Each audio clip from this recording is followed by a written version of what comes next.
Ridiculous Crime is a production of iHeartRadio. And there she is. Here I am. Look at me. Elizabeth Dutton. It's me, Zaron Burnett. How you doing? I'm good. You doing good? Yeah, you? Let's skip past that and we'll get into my question, which is, do you know what's ridiculous? I do. I do know it's ridiculous. It's a mashup, but a good one. Hannah on Instagram, founder of Folkways Press, just sent this to me. It's a mashup of this eyeglasses company, Camp, they're like teamed up with the U.S. Forest Service for Smokey Bear. Oh, and I like him. I was like, well, this is cool. And then I looked at all of them. I'm like, these kind of look like the glasses I already wear. So now I think I need some. Okay. And it's a good mashup. What? Yeah. So it's shwoodshop.com. And you go and they have the Smokey Bear, what have yous. But yeah, they're pretty dope looking glasses here. They look like they're made out of wood, but I think they're not. But New year, new Elizabeth? Like, what is this? Is it a mashup stuff. I don't even hate? Oh, and you know what? I'm going to stop right there. Wow. That's it. It's not going to drag on forever. No quotes from a PR person from the company? No, I'm just going to be like, oh, you know what? They make Smokey Bear glasses. And I love the Forest Service. And the proceeds go to help fight wildfires. Wow. It just gets better and better. 26, you're already looking up. I know. You're welcome. Well, I got something ridiculous for you, girl. Yes, sir. Imagine you're a world-famous athlete, and you're one of the fastest to ever do it. I don't have to imagine. I know you don't. But right up until your crimes eventually catch up to you. Oh. Because as you know, Elizabeth, the past is never truly gone. That is true.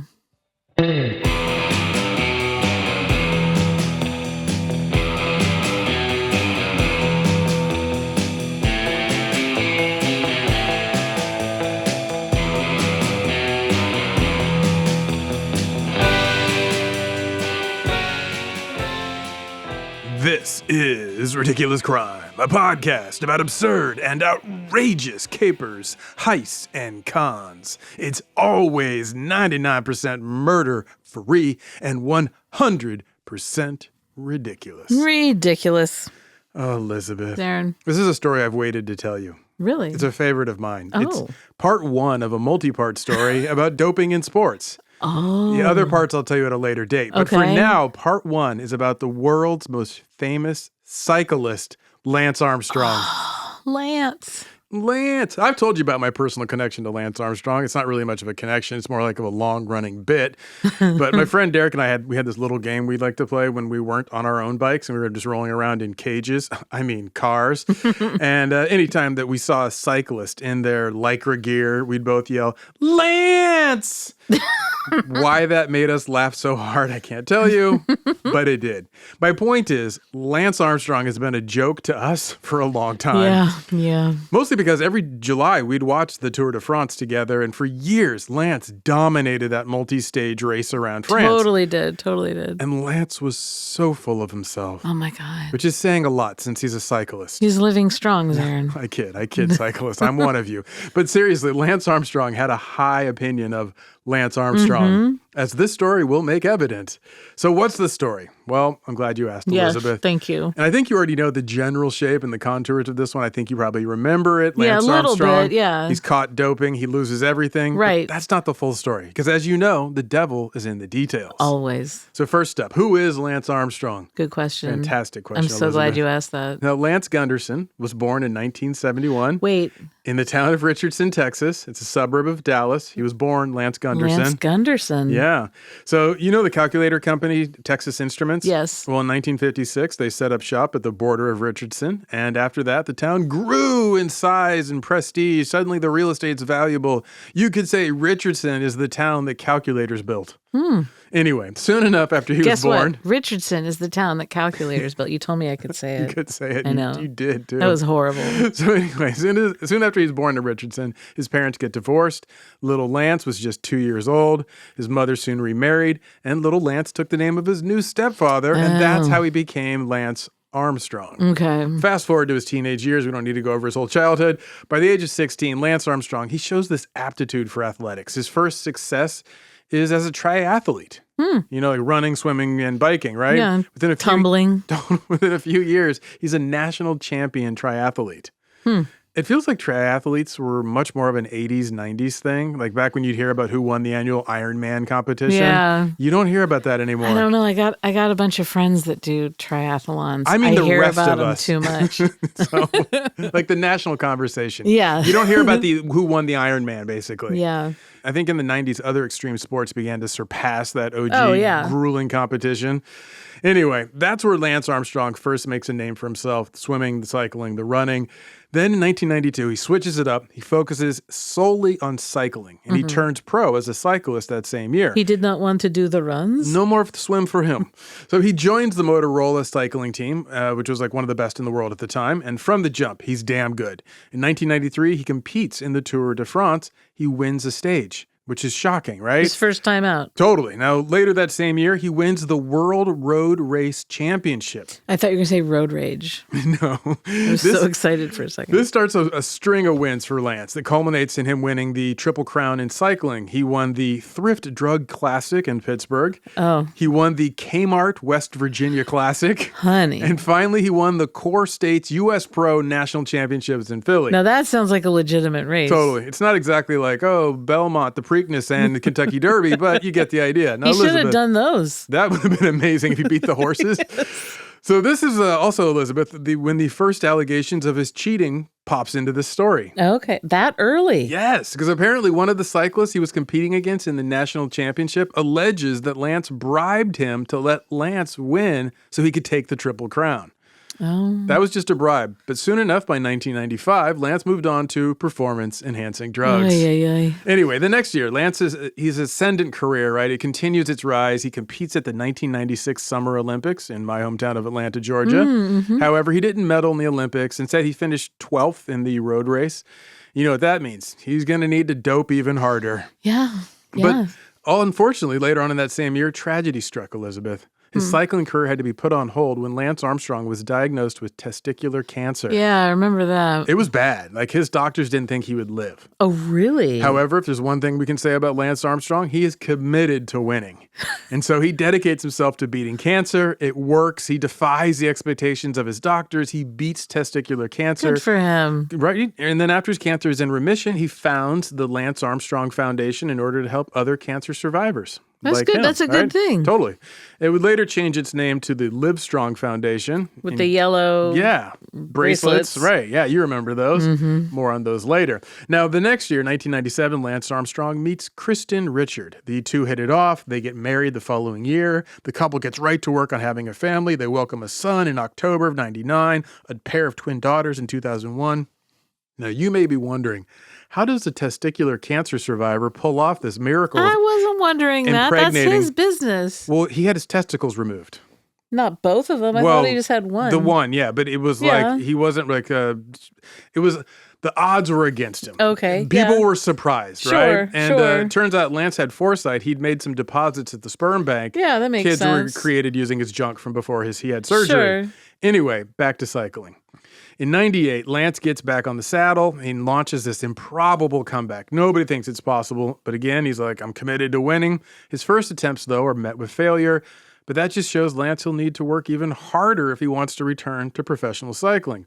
So in 1998, that same year, when many in cycling believe Lance will never get back to his championship status and they expect him to soon retire from the sport, instead he joins the U.S. Postal Service team and he competes at the highest levels of cycling. And again, delivering the mail. He excels. He doesn't win, but he unexpectedly finishes 4th at the World Championships of Cycling that year.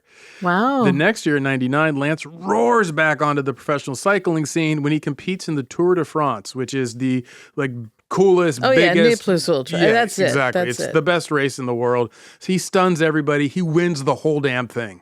Wow. No one saw that coming. No. No one but Lance Armstrong.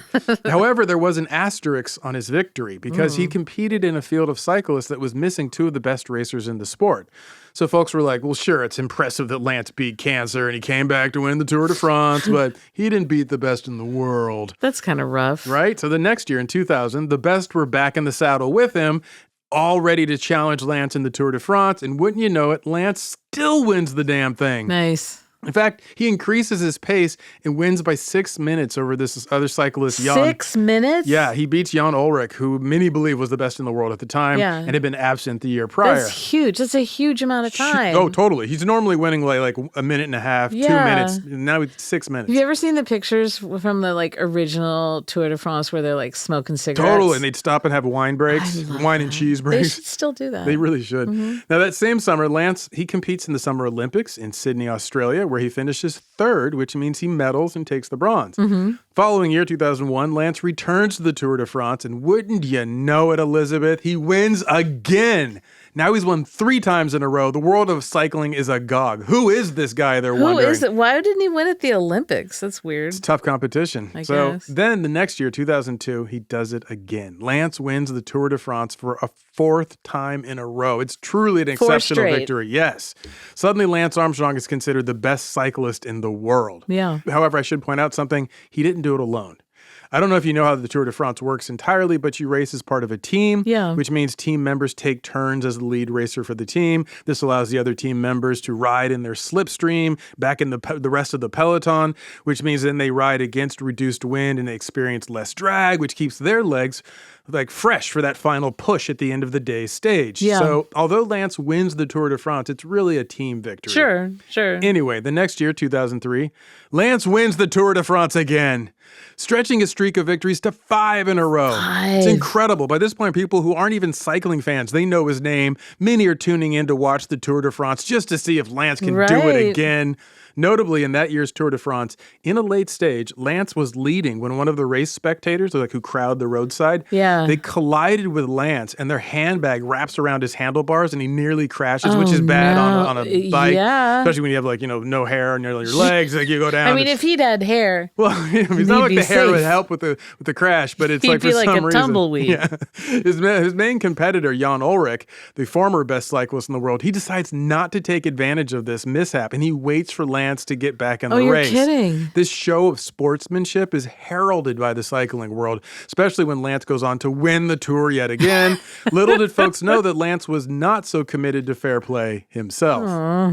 Now, at this point, Lance did suffer a major loss that same year. His marriage falls apart. Turns out Lance was also cheating on his wife. You're kidding. Yes. Tabloid stories come out that celebrate the fact that the newly single Lance is now dating the singer-songwriter Sheryl Crow. Oh, I have like vague memories of this. You remember that moment in the culture? I mean, I was only like 3 years old, but I remember. Exactly. So the pair, they become this celebrity couple. They eventually announce their engagement to get married. In fact, Sheryl Crow puts her own career on hold to support her new beau. Oh, honey. She even moves to Girona, Spain, which is this major hub of cycling and a training ground. But then cheating pops back up, and the couple never reaches the altar. Wait, since they break up the next year. He cheated on Sheryl Crow. No, in this case, well, I don't know if he cheated on her, but I do know from her that the cheating wasn't necessarily inside the relationship. That's why they broke up. It was that, well, I'll just put it this way. Sheryl Crow said he lied to me too. And this was in reference to him as a professional cyclist. Oh, you're kidding. Because the allegations were starting to come out. That's integrity right there. Right? And I respected her. Now, before we get into all of this, we have a couple more Tours de France to get through. So stepping back in time, in 2004, Lance wins the Tour de France for the 6th time in a row. 6 in a row. Incredible. He follows that with a record 7th win in the Tour de France the next year, 2005. He also sets a record for the fastest pace in Tour history. He averaged 26 miles per hour at every moment of the race, essentially. That's like superhuman. Totally. It's ridiculous. I mean, it's bonkers. he's no Greg LeMond. But... Exactly. I'm glad you bring him up. So after that record-setting campaign, Lance announces that he plans to retire from professional cycling. Why, you may ask? You're at the top of your game. Yeah, why? Because as he put it at the time, he plans to, quote, spend more time with his family and his foundation. What family? Like his wife is, I want nothing to do with you. I think he just means his kids. I guess. But not only that, there's also talk that he might go into politics. It's like the reverse for most people. Like they leave politics to spend time with their family and their kids. Yeah. So he's like, no, I'm going to go into politics. And so that's how popular and how famous he was at this point. People thought Lance Armstrong could and should be the next governor of Texas.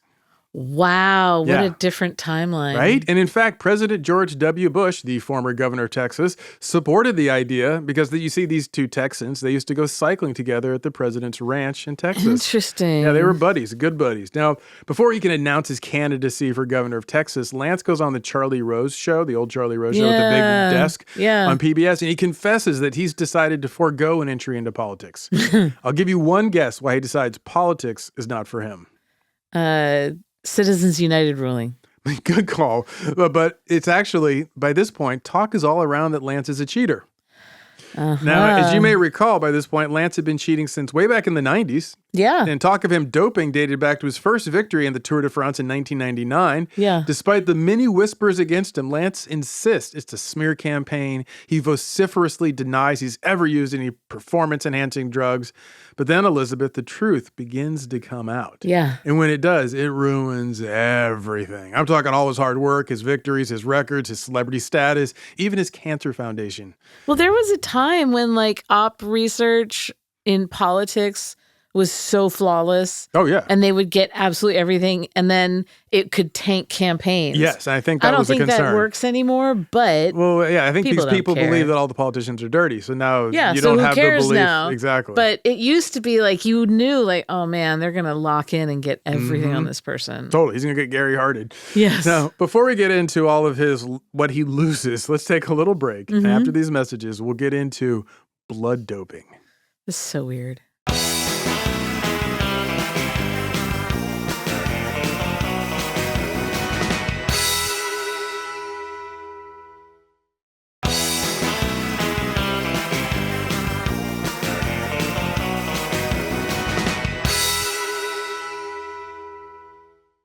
And we're back, Elizabeth. We are back.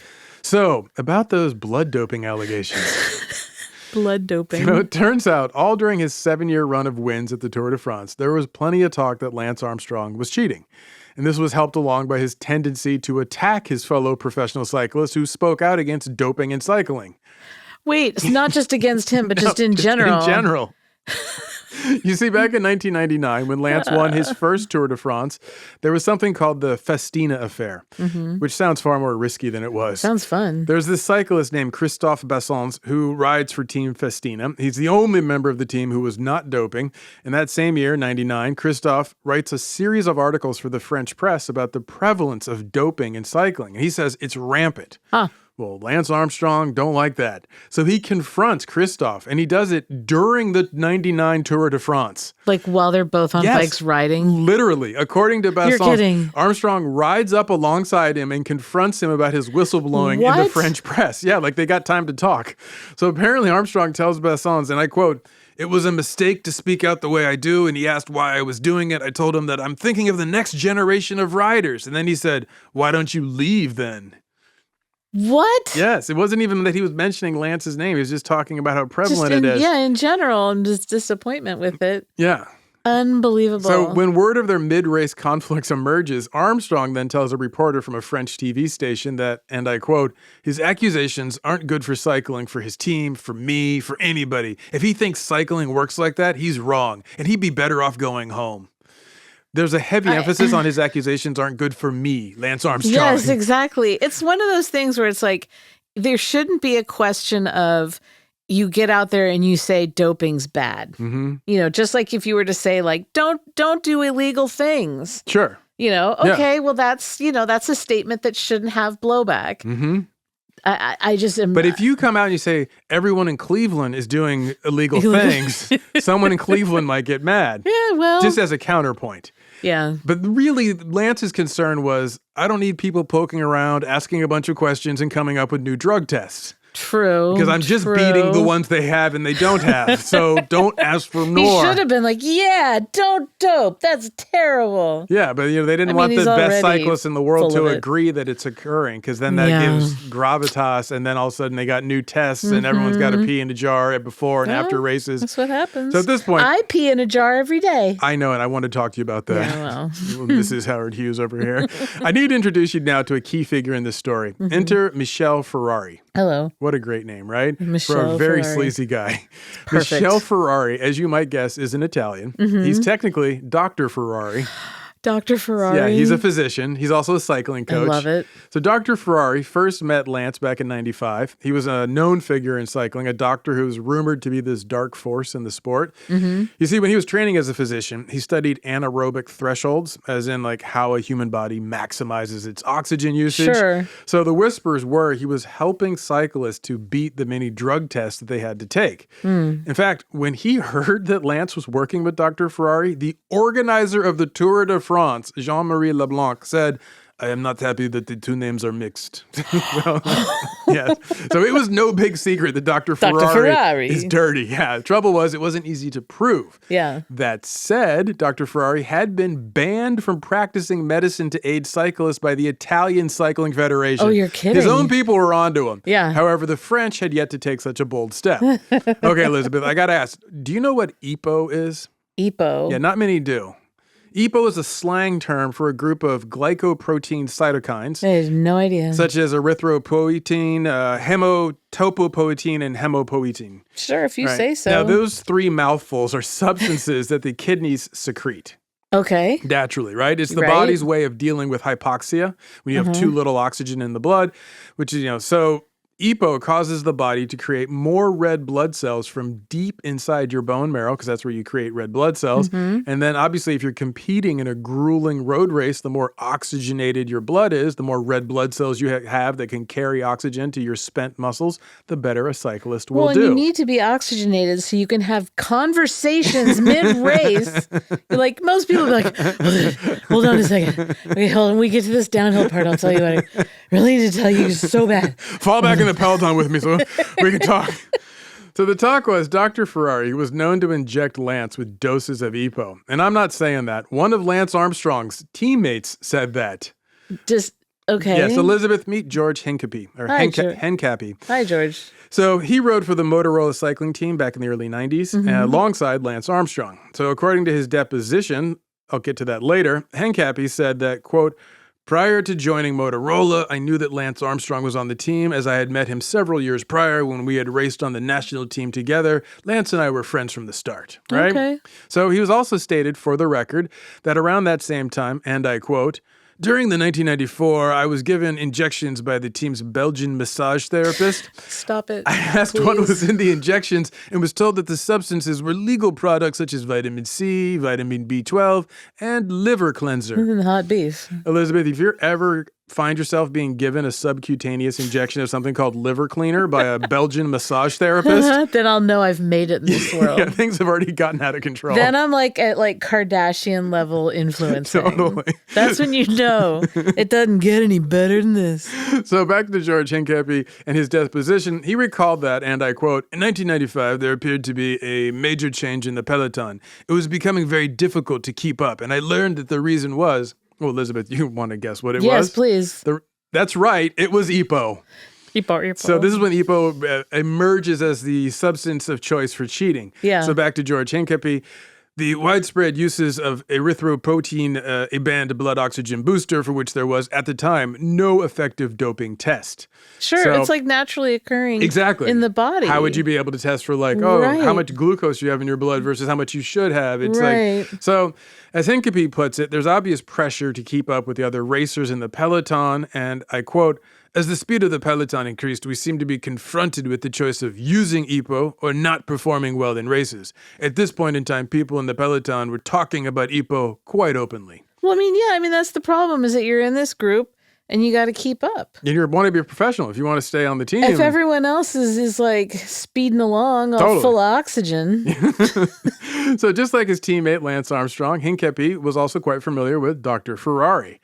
So now around the same time as EPO becomes this trade secret in cycling and changes the sport, Hincapie takes notice of what Lance is thinking and feeling about this advanced performance-enhancing drug. You see, at the Milan-San Remo race, their team gets crushed, and it pisses off Lance. Oh, I bet. As Hincapie puts it, and I quote, "Lance Armstrong was very upset. As we drove home, Lance said, in substance, that this is people are using stuff, and we are getting killed."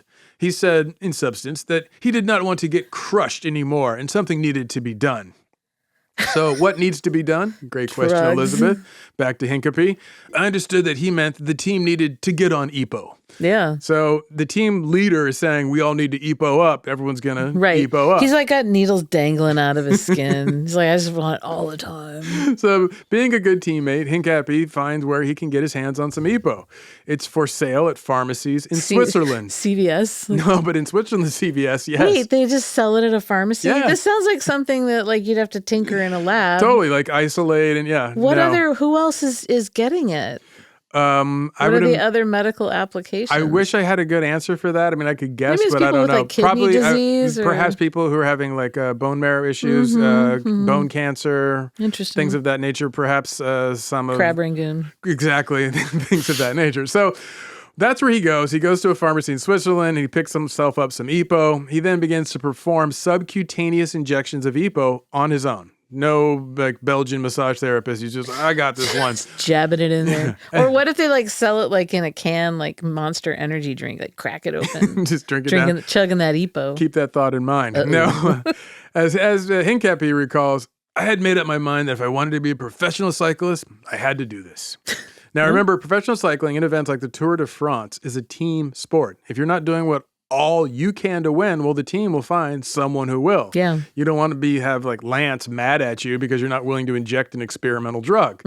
Also, it seemed to Hincapie that all the teams were doing it, so how could that be cheating per se if they're all doing it? Yeah, there's like a baseline for it. There's a fun aspect of EPO is that you need to keep it cold, which meant that starting in 95, 96, suddenly everyone in cycling is beginning to carry thermoses with them.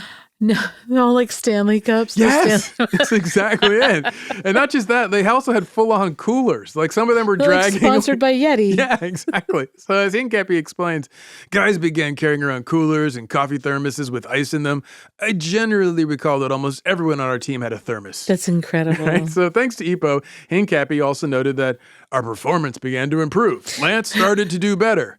So now team leader Lance isn't going to be pissed at him on the van back to the hotel, and Hincapie isn't going to get replaced. Right. Now, remember when I mentioned the Festina affair? Yes, right? yes. Well, it comes back into play. Because even if it felt like everyone's using EPO, it's still illegal. Okay. So back to Hincapie, and I quote, I recall that in 1998 at the Tour de France, the team staff was very afraid of police attention given to doping as a result of the Festina team having been caught with doping substances.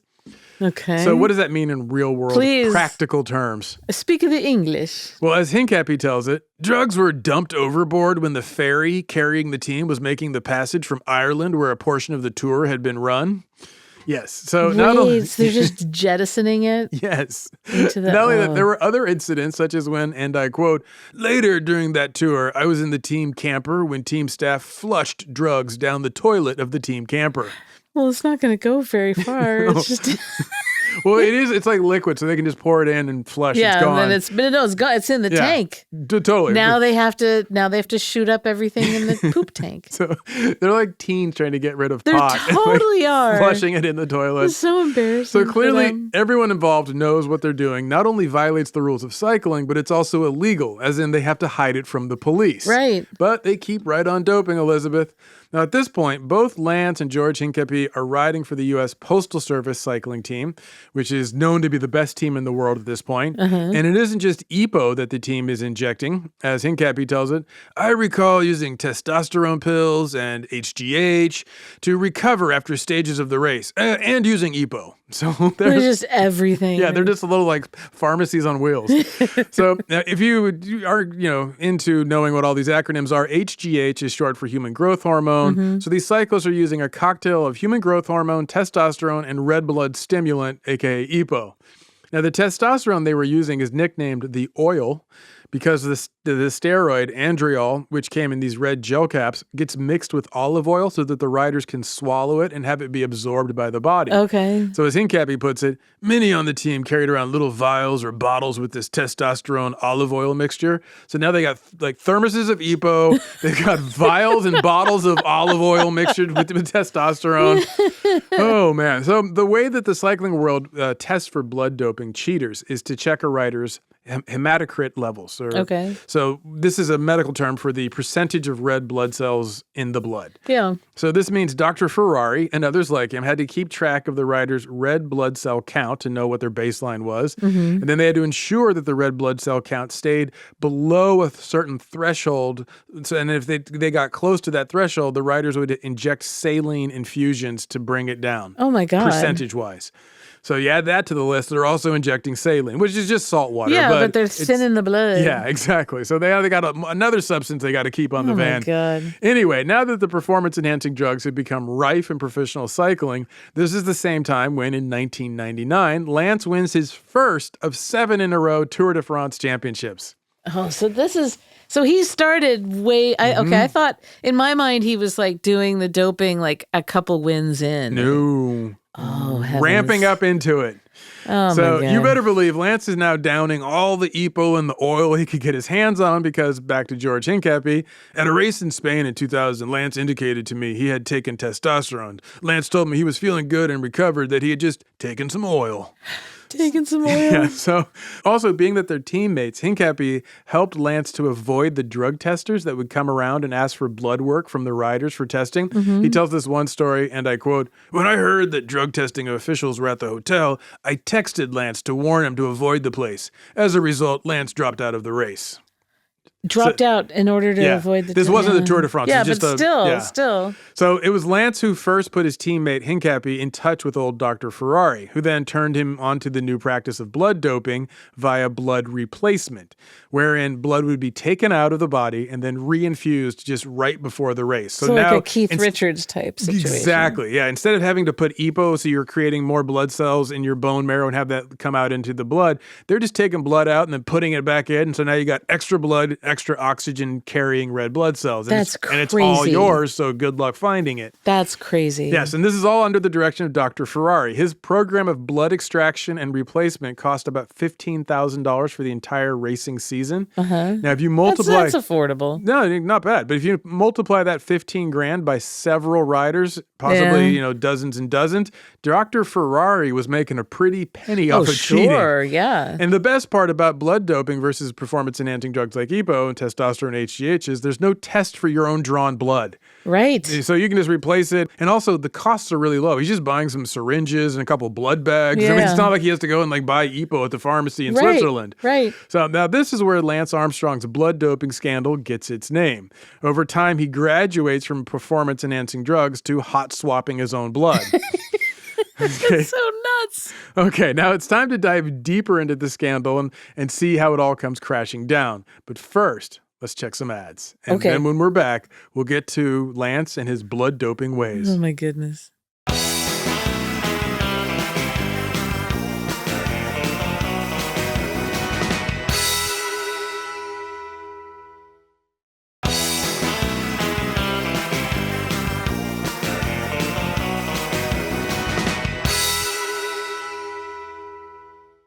We're back, Elizabeth. Yes, we are. Now, first, I have a confession to make. Please. I was doping before this recording session. I was wondering why you had that bag hanging. No, I took 3 Advil. Oh, that kind of blood doping. And now, granted, I would much rather prefer dead stock Quaaludes. Yeah. However, you make do with what you have. Sure. So I'm on ibuprofen right now. Would you be slurring your words if you had the Quaaludes you want? Would I have to rouse you a couple times? No, you'd be like, Elizabeth, why are you so amazing? Everything you say is perfect. Sparkling badger. Oh, yeah. Sparkle, Neely. Sparkle. Oh, my God. Yeah. That would be amazing.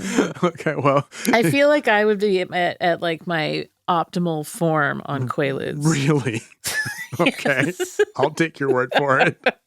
I'm just give me a peanut butter and jelly sandwich. We're good to go. You're like, I want dead stock Quaaludes. They don't make them anymore. I know. I never had a chance to try them, Zaron. So how do you know they'd be good for Just you? know in my bones. You just feel it. I know in my blood. You trust from your reincarnated form. You're just I once knew the pleasure. You know what's like when you know, you know. Yeah. It's like, you know. Okay.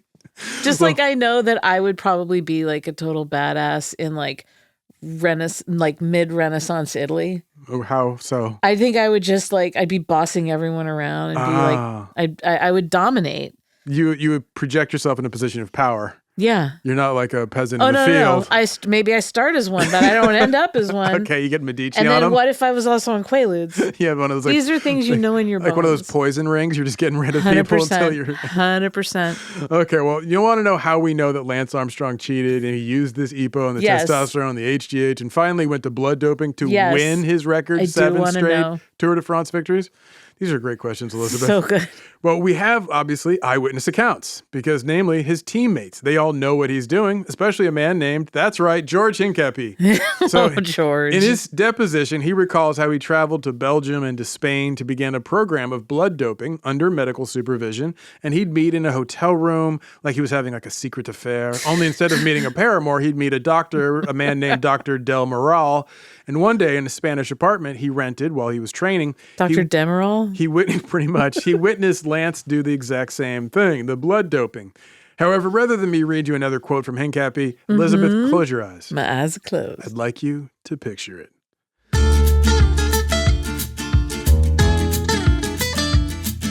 The year is 2003. You are professional cyclist George Hincapie. At the moment, you are in a hotel room in Girona, Spain. You've come back to this famous hub for professional cycling training. It's been a long and tiring day. You're now lying down in your rented apartment, allowing your body the time it needs for recovery. And then you hear your phone ring. You wonder, who could it possibly be calling you? You reach over with your weary muscles to answer the phone. On the other end is your teammate, Lance Armstrong. You greet him and ask what's up. Lance gets right to the point. He tells you he needs to ask a favor. And then, in hushed tones, he tells you that he has guests in his apartment. He wants to know if he can slip out, come over to yours to do something that he says is private. You're quick to say, of course, Lance, come on over. Before he gets to your apartment, you quickly tidy up. You pull your Lycra jerseys and bike shorts off the shower bar in your bathroom. You tuck them away in a drawer in a bureau. You clean up your old pizza boxes, your empty protein bar wrappers. You toss all that in the trash. You also straighten up your cycling magazines and the one stray magazine on fly fishing that you picked up at the airport. You get the place in order just before you hear a knock at the door. You open the door and are surprised to see it's not just Lance. He's brought someone with him. It's a doctor you recognize, Dr. Del Moral, a physician you've worked with in the past to do some blood doping. The odd thing is that not that he's there on your doorstep, but rather that he's holding a blood bag, as in a bag of fresh human blood. And based on his sheepish grin, you assume it's a bag of Lance's blood. You tell them both, please come in. Once they step inside, the two men are all business. Lance asks if you have a coat hanger he can borrow. You say, of course. And you go to your bedroom to grab one. You slide open the closet and retrieve a coat hanger. You don't need to wonder what the hanger is for because you know it's not for the doctor to hang up his coat. You know it's for the blood bag. Once you hand over the coat hanger to Lance, he grins at you and he says, thanks, buddy. Then he gives a head nod to the doctor, indicating for the physician to follow him, which he does. Lance and the doctor step into your bedroom and shut the door behind them. And then for the next 45 minutes, you sit on the couch in your living room, you turn on the radio, you flip through the magazine on fly fishing, you note the slow passage of time, but you also know that around 45 minutes they should be done since you know that's how long it takes to re-infuse a human body with a blood bag. You know that because you've done it. You also know that behind that closed bedroom door, if you were to open it, you'd find the coat hanger with the suspended blood bag taped to a wall as it drains Lance's blood back into his body. You don't need to wonder. You know exactly what's going down. After the 45 minutes pass, you hear the door to your bedroom open, and out steps the doctor and a refreshed-looking Lance, flush with his own blood. No one says anything about what just went down behind the closed bedroom door because everyone knows. Lance gives you a wide smile and thanks you for the use of your apartment. He hands you back the coat hanger. He says he'll see you later, buddy. And with that, they leave. Meanwhile, you stare at the coat hanger in your hands, wondering if you should keep it somewhere special. I mean, that coat hanger once held Lance Armstrong's blood bag. So there you go, Elizabeth. Yeah. Oh, Lance. The vampire blood doping.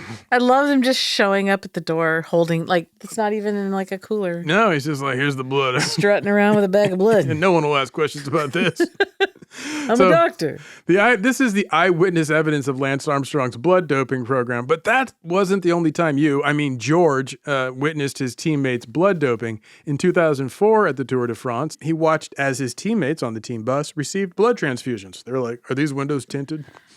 Just chugging along down the highway. It was like a bring your own coat hanger party.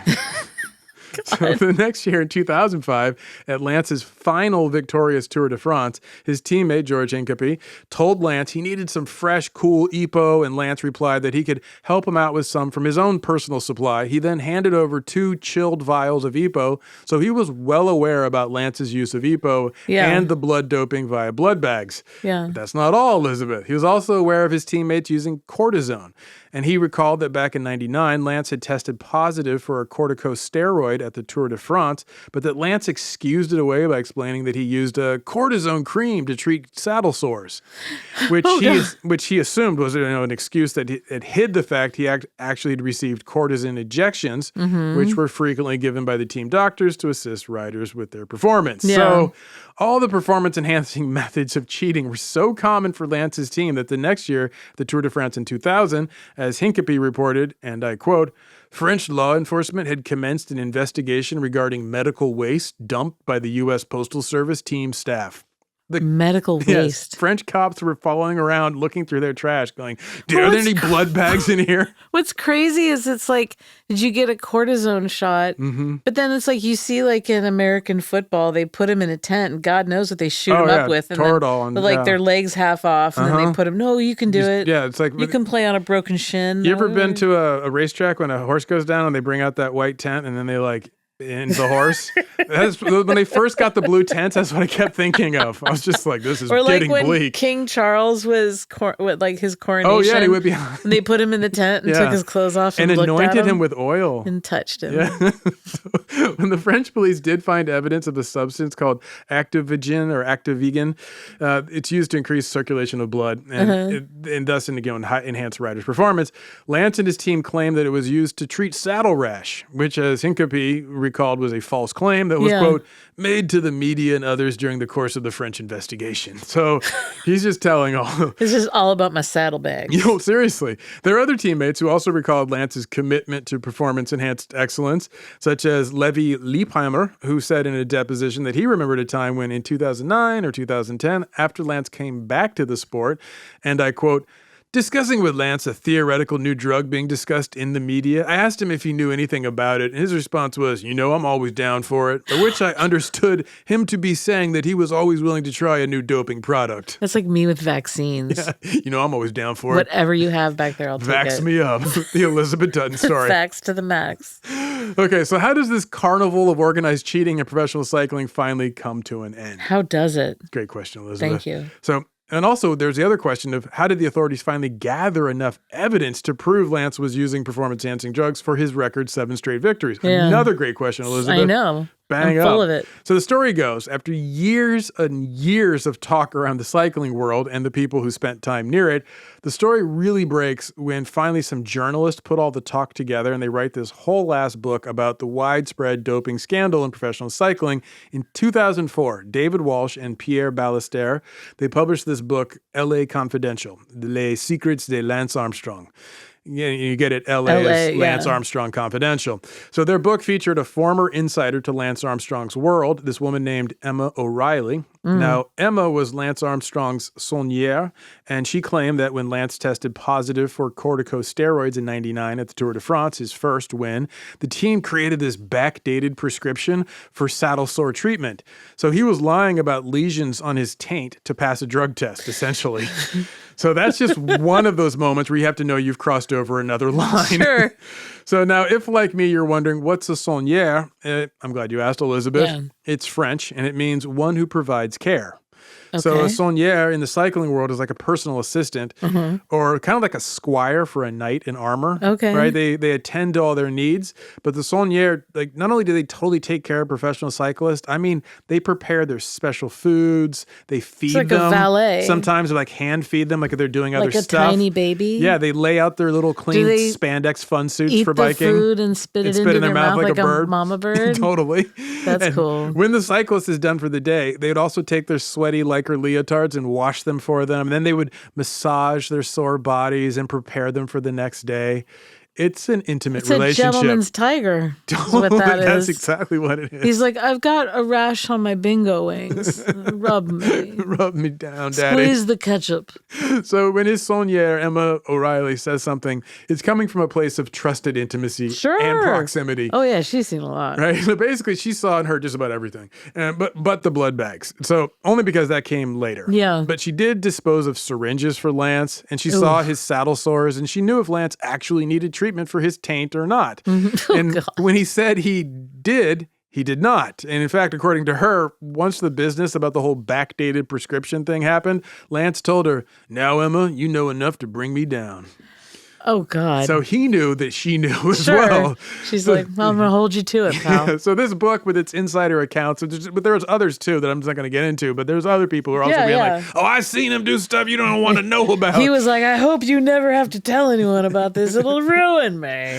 So these shocking allegations, it starts a scandal in the cycling world. Newspapers start commissioning articles to look into the claims of widespread drug use and experimental substances being injected in professional athletes and all the cutting edge performance-enhancing drugs, especially the outlets in Europe. Yeah. And for instance, the Sunday Times in the UK, they published sections of the book and the most scandalous allegations about Lance. Right. And he then sued the newspaper for libel, and he won. Oh, really? They settled out of court. They got different laws over there. Oh, yeah. But not only that, like these lawyers or barristers, I guess, the legal counsel, right, for the newspaper, they eventually put out a statement apologizing to Lance.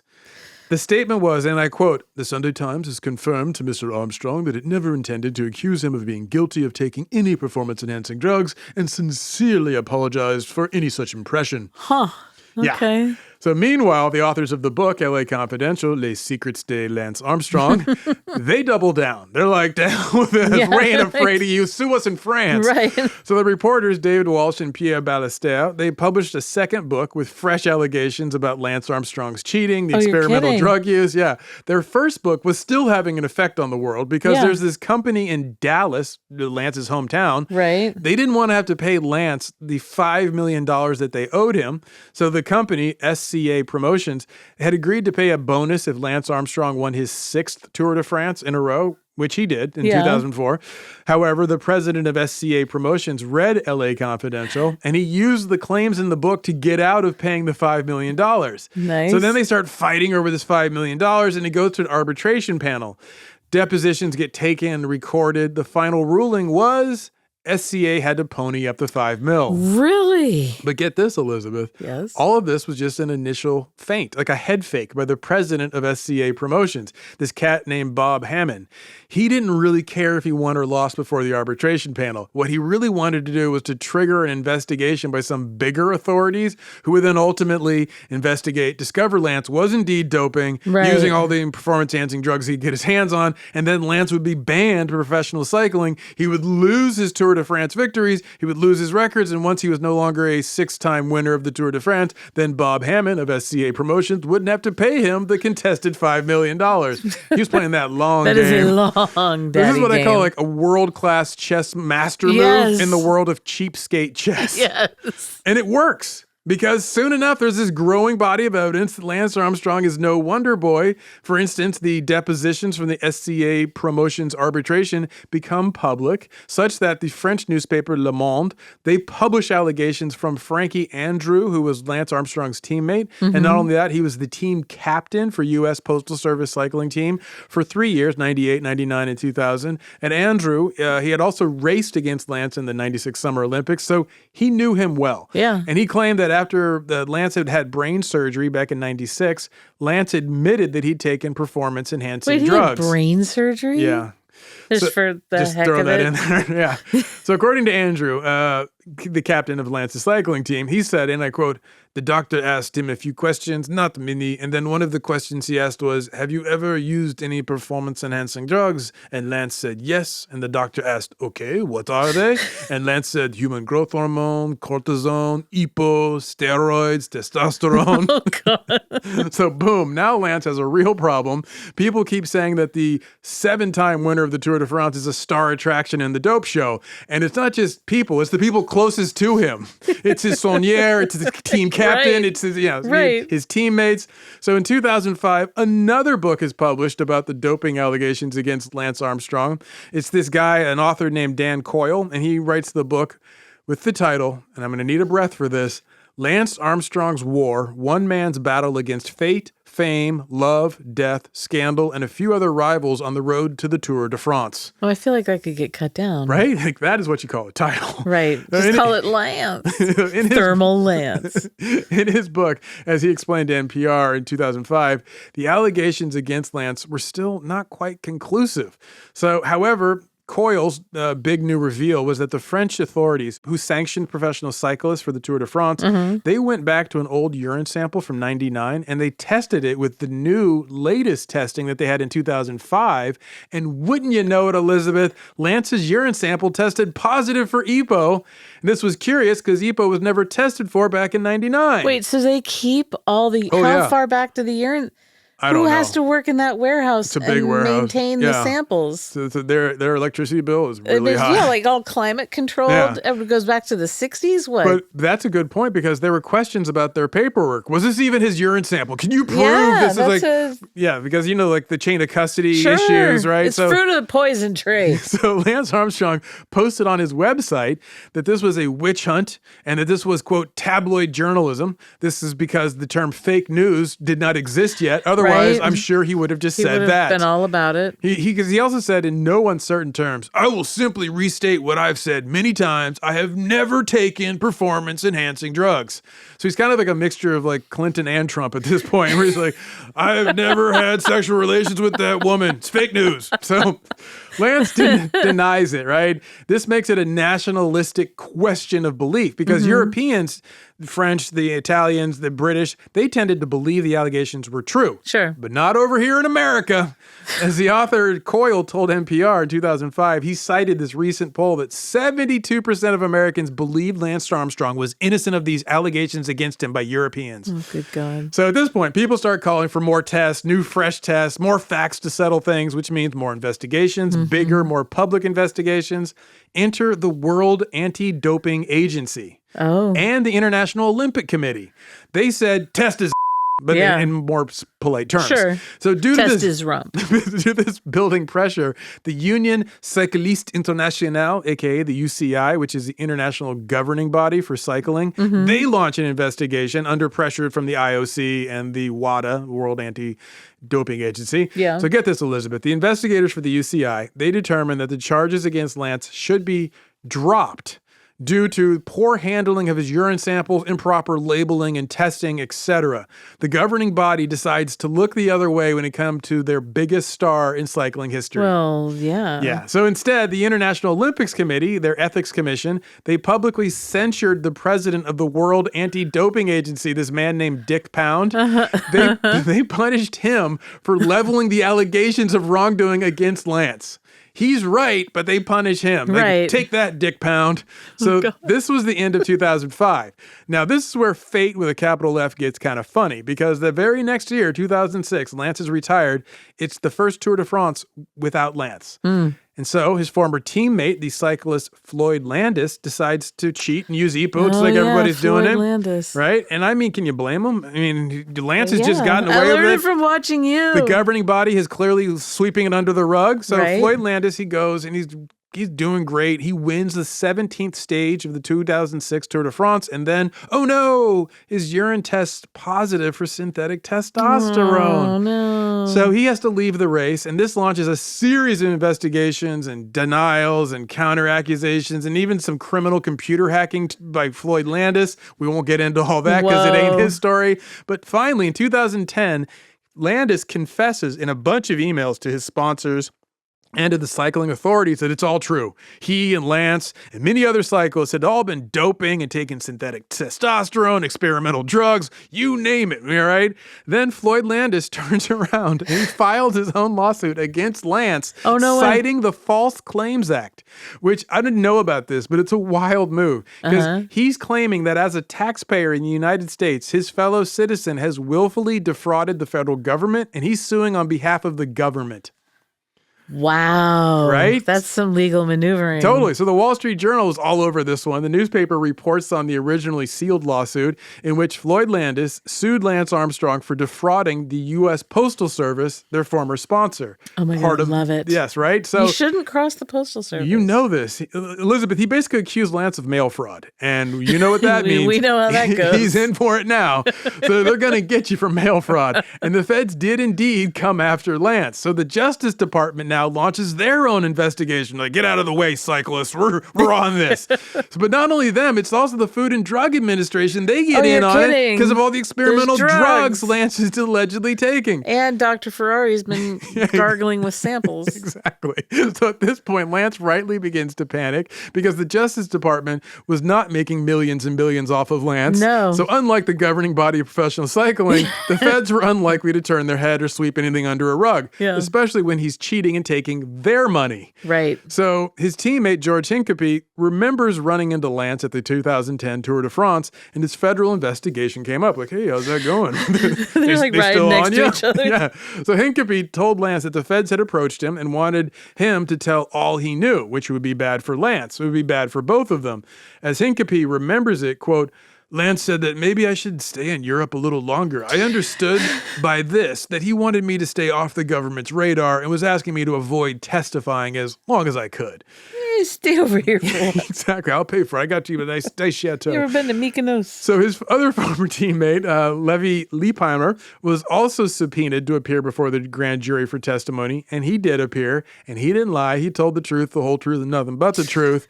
And then, wouldn't you know it, just after he testified before the grand jury, he went to dinner with Lance, and he ended up sitting next to him. Uh-oh. At this point, Lance, Elizabeth, he basically turns into like Tupac as Bishop and Juice, because when he shows up, you're like, oh, everything's about to get real intense. So as Levi Leipheimer recalls it, Lance was very cold towards me, and I figured that he had learned of my grand jury testimony. During the course of that dinner, although he did not speak to me, Lance sent a text to my wife, Odessa, that said, run, don't walk. What? Yes. And it wasn't like Lance was texting his wife often. He never texted her, not for years. He just happened to still have her number. So when she gets this text out of the blue, she felt appropriately threatened. Yeah. At this point, Lance can't stop what's coming. He's going to try, though.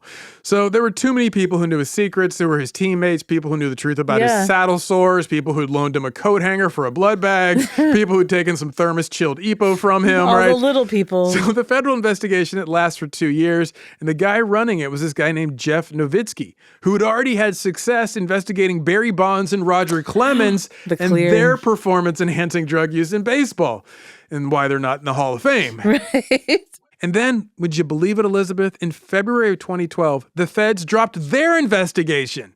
What? To make matters even more hinky, the Department of Justice offered no explanation for their choice to drop the investigation and to drop any related charges. Weird. When the press went to Nowitzki and said, hey, man, what happened? Yeah. He's like, no comment. So this is wild. They were getting those run, don't walk texts. Because they'd already taken out two of the biggest stars in baseball. Sure, what do they Cycling care? was not a big sport in America, but they're like, well, he's U.S. Postal Service. We don't need this kind of... I don't know what happened. They were all wearing Live Strong bracelets and were embarrassed. No, they like pull their sleeve down to hide it. So enter now the U.S. Anti-Doping Agency, right? Which is not related to the feds at all. The U.S. ADA is a, quote, nonprofit, non-governmental 501c3 organization and the National Anti-Doping Organization for the United States. Sounds like similar a scam. to the World Anti-Doping Agency, just for the U.S. So in June of 2012, after the feds dropped their investigation, they announced that they're launching their own investigation, and then they went and deposed his former teammates, George Hincapie and Levi Leipheimer, which is what I've been quoting from, is this. Anyway, when Lance hears that Levi had just testified before the U.S. ADA, Lance texted Levi Leipheimer's wife again. He's like, hey, Odessa, you up?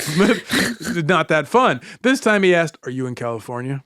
Oh. This was rather terrifying for her because she was in California. Yeah. She was home alone while her husband was traveling overseas for cycling. No. As he put it, The text made her feel very vulnerable. Yeah, you think? And there was no legitimate reason for Lance to communicate with Odessa. No. Meanwhile, in retaliation for the investigation, Lance sued the USADA and demanded a court to stop them from testing and stop their investigation into him. The judge ruled against him, and the investigation was allowed to proceed. So this is his first lawsuit. He's like, wait a minute, what? Sure, yeah. The USADA publicly announces that unless Lance cooperates with their investigation, he would be banned from cycling and he'd be stripped of his record 7 straight Tour de France victories. In response, Lance accused the USADA of, quote, an unconstitutional witch hunt. It's always a witch hunt. Right? So in October of that same year, the USADA, they published their findings in a 200-page report with another 1,000 pages of evidence. Like you can see here, Exhibit A, Exhibit B, Exhibit, we need to come up with new letters. Oh my God. Yes. So in the end, the USADA, they came right out and they called Lance Armstrong an international drug trafficker and a blood doping cheater. Whoa. Yeah, they had the receipts though. What are you going to do? Yeah, seriously. Because they knew all about Dr. Ferrari. They knew that Lance had given Dr. Ferrari more than $1 million over the year. They had the receipts. Sure, yeah. And still, Lance insisted he was innocent of all charges against him, despite the now overwhelming evidence against him. Yeah. Didn't matter. Lance was summarily banned from international cycling. He was also stripped of all of his titles and his victories. Lance swore to take it up with the UCI, the governing body of international cycling. You're just the U.S. I'm going to go to the top, right? That same month, though, Lance resigned from his charity, Lance Armstrong Foundation, and they were so embarrassed they changed their name to Livestrong so that no one would associate them with Lance Armstrong. Too late. Yeah, now Lance at this point also lost all of his sponsors. So hours after he resigned from his charity, people were like, okay, we see what's going on. Nike dropped him, Anheuser-Busch dropped him, Radio Shack dropped him, Jello Trek, pudding. Oakley, 24-Hour Fitness, the list went on and on. He lost millions upon millions in one day. Wow. Elizabeth, it got so bad that Lance was stripped of the key to the city of Adelaide in Australia. No, I love that they got in on it. Good for them. And not only that, PBS was like, let us get a kick in too. So there was an episode of Arthur, the children's show, that he was an animated character. They removed the episode. It's beautiful. I love it. This is all during the month of October 2012. Then came November. Sports Illustrated, they decided to name him the anti-sportsman of the year because they have an annual sportsman or sportswoman of the year. They're like, he's the anti-sportsman. Lance Armstrong's name was now mud. He was a pariah. The hero had fallen from grace. The haters emerged to stomp on his legend. Then the feds, the U.S. Justice Department, came back around and were like, hey, remember that defrauding of the Postal Service? We're going to need our money back. So that's how January of 2013 starts for him. To get some mercy, maybe like get the feds off his back or get this new federal lawsuit to be killed, Lance turned to the one person strong enough to scare off the U.S. Department of Justice. He turned to Oprah. Oh, Oprah. Yeah, so Lance goes on her show and he tells his sad sob story of cheating and defrauding the Postal Service and about all the experimental drugs, the synthetic testosterone, the blood bags on coat hangers. Lance said his, quote, mythic perfect story was, quote, one big lie. Oprah ate it up, right? Oprah asked, did you ever take banned substances to enhance your cycling performance? Lance answered, yes. This was the first time Lance publicly admitted he'd used performance-enhancing substances. Yeah. When Oprah asked him about EPO, he said, yes. Blood doping? Another yes. Human growth hormone? Yes. Testosterone? Yes. Did you use blood doping to win the Tour de France? Oui. And all 7 victories? Also we. Wow. So he, unmasked. Now, Oprah asked if it was the testimony of George Hincapie that sealed his fate. And Lance told Oprah, my fate was sealed by George. If George didn't say it, then people would say, I'm sticking with Lance. George is the most credible voice in all of this. We're still great friends. I don't fault George. George knows this story better than anybody. Now, I find that fascinating because it all came down to one person. Yeah. All those hundreds of millions of dollars at risk, all those powerful figures willing to look the other way, all those folks who were forced to apologize for ever alleging that Lance had cheated. And it all comes crashing down when one person, one teammate comes clean. Yeah. And George gained nothing by telling the truth. He wasn't trying to get out of trouble. He just told the truth. And as a result, the whole machine grinds to a painful, costly halt. It's a painful, costly. Right? But the Department of Justice did not drop the charges. They were like, we don't watch Oprah. they were like, about that money you owe us. And Lance settled then with them for $5 million that he'd pay back against the $31 million he'd been paid by U.S. Postal Service. Now, 31 million. There was one other thing I found fascinating. I should bring this up too. Yeah. In 2015, the BBC asked Lance about his fall from grace. And he said that if it was 1995, right now, he was just starting out, quote, he would probably do it again. Wow, because he knows he couldn't otherwise. I couldn't get it. I was like, was it just because like you got the taste of the 7 victories? You got that window of basically 7 years or however you want to count it, like 8, 9 years of glory. Right. So what's the ridiculous takeaway here, Elizabeth? You know what? It's supposed to be a pure thing, cycling. Mm-hmm. And a lot of things are supposed to be pure, but they're not. But it's this idea that he would have done it all over again is really disappointing. But I guess he knows that he's not as great as he thought he was. He also knows he's a man. He's like, I'm willing to cheat for the screams and the applause. What about you? What's your takeaway? My takeaway is that, and I don't mean to make this about me, but I'm just making it more about instinct. My instinct was I never liked him. I always thought he was a liar. I always thought he was a cheater. I don't know why. I didn't have reason to think that. Yeah. I wasn't around the cycling world in 1999. I could just tell. Yeah. And almost, I would say 99 times out of 100, when I have a feeling about a person, I'm right. And I've just learned that I need to wait for evidence. I'm not going to go around telling other people like what I think. But if I have the feeling that a person is BS, if they are like, not up to snuff, I'm just going to trust it entirely. Because looking back now over the numerous celebrities and even personal, relationships, I'm very rarely wrong about that feeling. I'm like, nah, that dude's ain't right. Yeah. I don't know what it is. I don't know if it's just like some like old Southern boy thing of like, that dog don't hunt. But I just do, like I knew. And that's why we had the Lance, because we wanted to mock him even when he was at the zenith of his powers. Right. So my ridiculous takeaway here is listen to the little hateration voice inside of you. So true. Because it's probably right. So true. So you in the mood for a talk back? We can let this one ride away. I am always in the mood for a talk back. Talk backs. Oh my God, did he just say that? OMG. Hi, Elizabeth. Hi, Zaron. It's Kit, your favorite ridiculous fursuit maker. Never thought I'd have a personal ridiculous crime, but Thanksgiving night, my stepdad's TCG store got broken into, and they stole $30,000+ of Pokemon and Magic cards. Oh. And then later that week, another local store got broken into, and now the local news is calling him the Pokemon Bandit. So I really hope they catch him so you can cover it, because I feel like it's right up your alley. Anyways, love you. We love you. I'm so sorry. Oh my God. I want to hunt this person down. Yeah, and I want to mock him derisively. Yes. That's horrible. Yeah, I'm so sorry to hear that. I'm not a fan of him. No, he's not one of my men. No. Like, boo that. But hey, I'm glad to hear from you. I hope all is well. Yeah. I hope the fursuits are going well and you're keeping that thimble on your thumb. Yeah, exactly.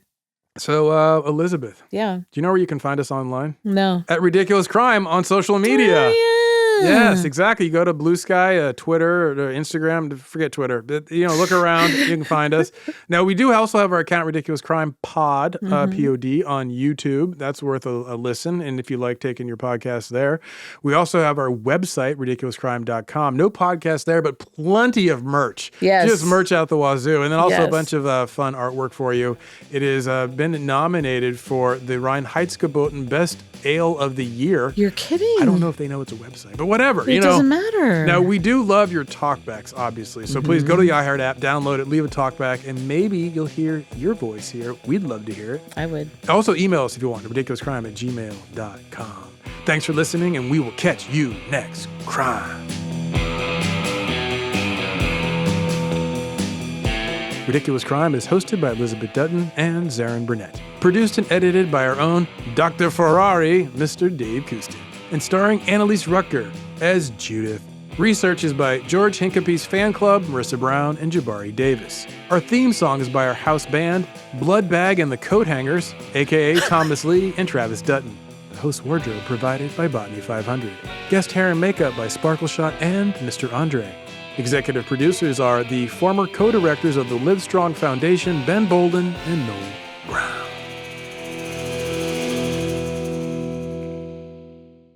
Ridiculous crime. Say it one more time. Ridiculous crime.